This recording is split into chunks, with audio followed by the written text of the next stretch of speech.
Today, I want to talk to you about why thyroid medication often just isn't enough. I know a lot of you guys out there, ladies in particular, that you've been on thyroid medications sometimes often for years. I've heard some of y'all tell me, like, I've been on my thyroid medicine for 20, 30 years.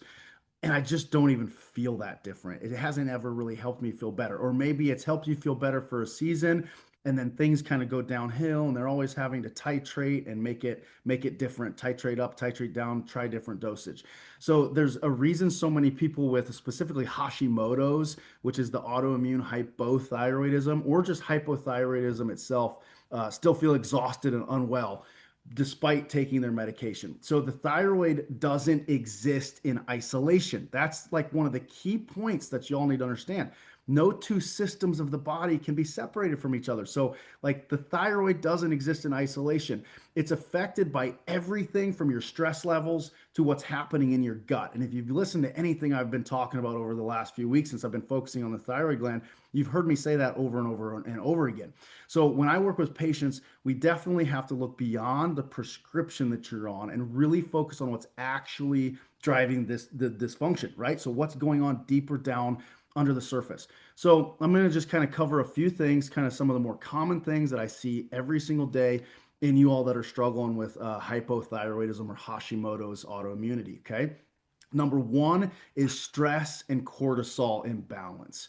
So these things can interfere with how your body produces and uses your thyroid hormones that are being produced or the medication itself. So I recommend magnesium glycinate, for example, in the evenings to a lot of patients, adaptogens like ashwagandha, getting outside in the morning for that natural sunlight, gentle movement, maybe yoga, and then simple breathing exercises, abdominal breathing, belly breathing, box breathing, some of those kind of things. So if you know you're stressed out, you have cortisol kind of dumps, or you're always on the go, fight or flight mode, maybe you can't sleep very well.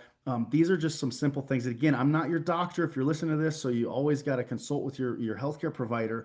But these are pretty safe things as far as like some of the supplementation that I'm mentioning. So, but always consult with someone that you're working with. Okay. Number two is gut health matters more than most people realize. I know I'm a broken record when I say this, but digestive problems and the thyroid issue often go hand in hand. And I'll tell you, it's like even the evidence has shown like leaky gut syndrome is almost always, if not always, behind something specifically like Hashimoto's autoimmunity. So if you cut back on gluten, that's great. If you cut back on dairy, that's great because these are all things that can exacerbate these issues. But there's so many other things. It's not that simple, y'all. Industrial seed oils, processed sugars, you need to add nourishing foods like bone broth, fermented vegetables, soothing herbal teas. Those can really make a difference. But again, it's really hard even to make those recommendations because you're going to hear that all the time, but you might hear that from someone on Instagram or Facebook and be like, oh man, I tried to do all these things and it made me worse. That might be because you have other issues in your gut. So, for example, if someone has SIBO, which stands for small intestine bacterial overgrowth, like some of these fermented vegetables are probably going to aggravate things, right? So, you got to know what's going on at a deeper level. So, again, I'd love to help you if you're curious about that.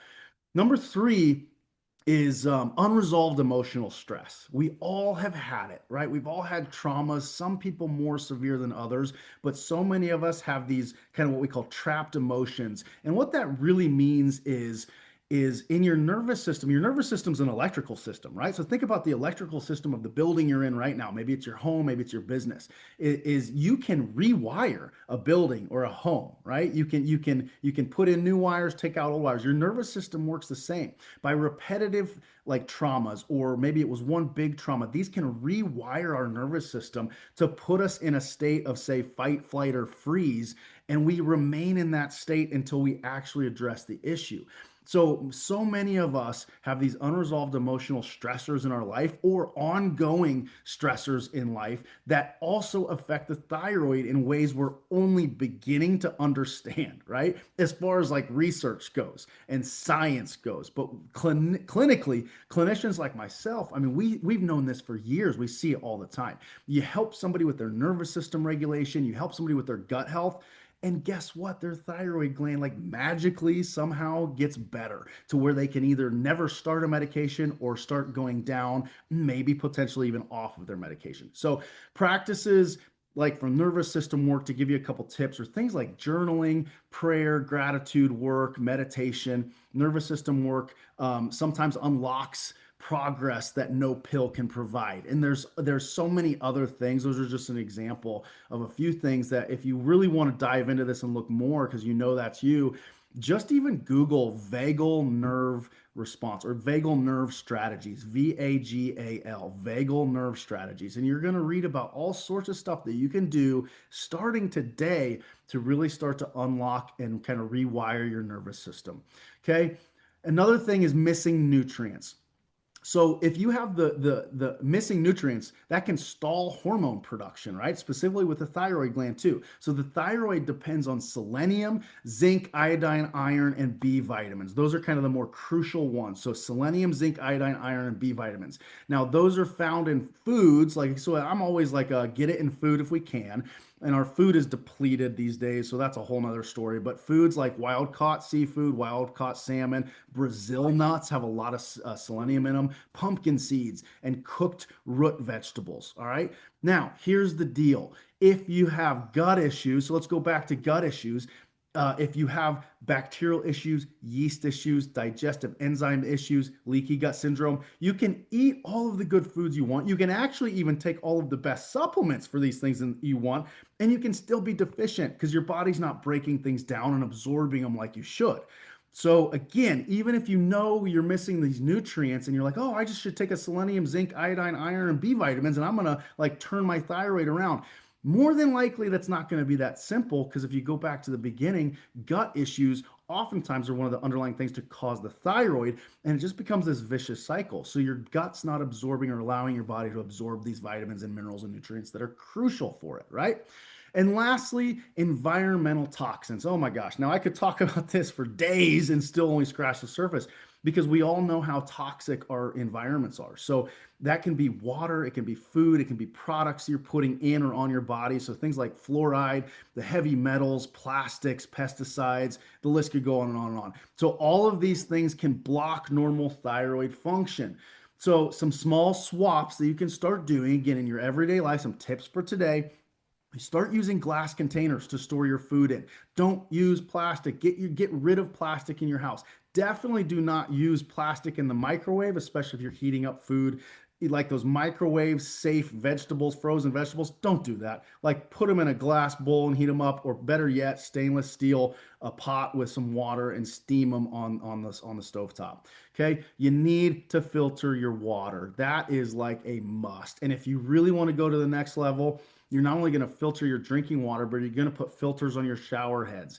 Because if you take a hot shower, who doesn't like a hot shower, right? You're opening the pores, and that water and the things, anything in the water is seeping into your skin and into your bloodstream, right? Have you ever thought about that before? So, and if you go to ewg.org, you can search and they have a section where you can put in your zip code. Just go to their water section, and you can put in your zip code and you can get a literally report of what your water coming into your house or your business today contains. And it will blow your mind and probably scare you, the amount and the types of chemicals that are in our water and heavy metals and things like that. So really, really, really think about filtering your water. It doesn't have to be a whole home system. Those can get really expensive. You know, you can buy countertop carbon filtration systems and all sorts of things, at least get a start somewhere, okay? Because all of these things add up over time. I talk about this a lot, is stress is cumulative, okay? Stress is physical stress that accumulates over time. If you're exercising too hard too often, we all have heard of overtraining. So athletes are very careful not to overtrain because they can become more susceptible to injury and slow recovery, etc. So stress in the physical nature is really important to pay attention to. Even just poor posture all day. If you sit at a computer and you're typing with poor posture all day, that's a cumulative stress response in your body.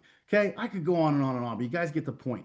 The emotional stress, obviously that's cumulative in nature, right? So if we're always on the go, if we're always dealing with stress in our lives and we're not dealing with it, mitigating it, managing it in some proactive way, it's gonna add up, right? It maybe already it's disrupting your sleep patterns. Maybe you can't shut your brain off at night. These are all issues that are affecting your health. And yes, it's affecting your thyroid as well. All right. And then the last one is the chemical stress. Chemical stress, like I just talked about, the things we're putting in our body, but also what we're putting on our body. Think about your body washes, your lotions, your makeups, all of the things, deodorants, all of these things that contain chemicals. If you look at the label and it has words that you can't pronounce, make it that easy. Like it shouldn't be going on your body, really. Okay, there are so many natural products out there these days and companies that are making natural products because it's the reason is they know there's money in it because we know it's true. We know that the evidence shows that exposing ourselves to these things is killing us literally from the inside out. Okay, so true healing and true thyroid healing means addressing the whole picture, right, y'all? So, the comprehensive nature of what I do with functional medicine is looking at every little facet, every little piece to your puzzle, and trying to figure that out and putting these things together. So, feeding your body well, settling your nervous system down into just a homeostasis like you've never felt before, and clearing away whatever is keeping your thyroid from functioning the way it should, such as underlying gut issues. If you've had someone tell you have IBS, or if you constantly are having bloating, if you're not going number two twice a day, like once a day is okay, but twice a day, three times a day is actually more optimal. If you're not having that happen or you're having any of those other symptoms, we know you have gut issues. I already know it. It's just about figuring out what exactly is going on. So, again, a true healing means addressing the whole picture.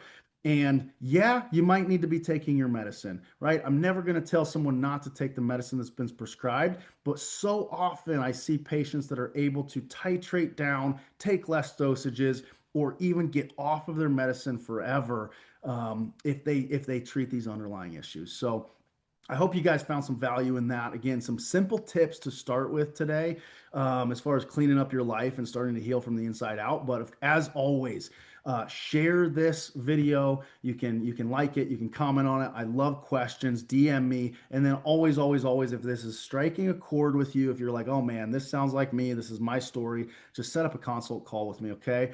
$49 for a 30 to 40 minute consult call with me. We can address your specific questions, your specific issue, and see what kind of work we can dive into to help you basically live the best life you've ever lived. All right. So that's it for today, everybody. I hope you all have a blessed day. Bye.